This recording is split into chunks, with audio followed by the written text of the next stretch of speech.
All right, I'm really proud that you guys are looking into this. This is long overdue, and I think the appetite of the American people is here for this. A recent Pew poll showed that 9 in 10 Americans view China's power and influence as a threat. So tell me what specifically you guys are doing to hold China accountable.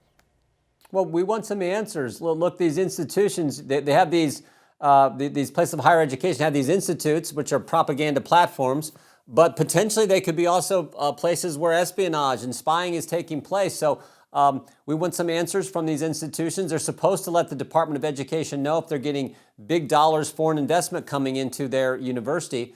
So we want to know this, but we also, just in a broader sense, I mean, step back and think about this. The first place it seems to me Congress should be doing investigative hearings is on the World Health Organization. Remember, this is the group that ran interference for China. This is the group that shielded for China, lied for China about the origins of this virus. So let's figure out why American tax dollars went to this organization and then why they misled us at the start of this virus. I have a colleague, Liz, who says it best, because you think about the hard-earned tax dollars that went to this World Health Organization.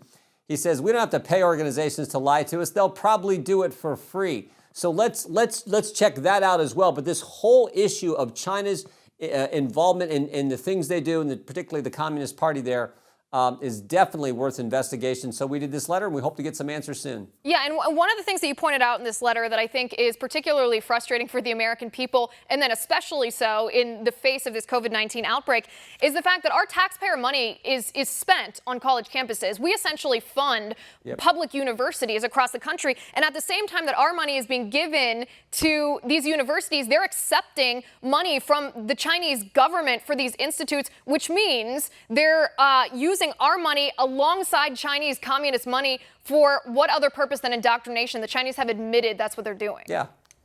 Yeah, exactly, to undermine the values that make our country the greatest country in the world. So that is just a fundamental concern. We also had this issue, and thank goodness the president attacked this issue just a few days back, where big institutions who have huge endowments took money that was supposed to be used for small business owners and families to get through this difficult time because of this virus.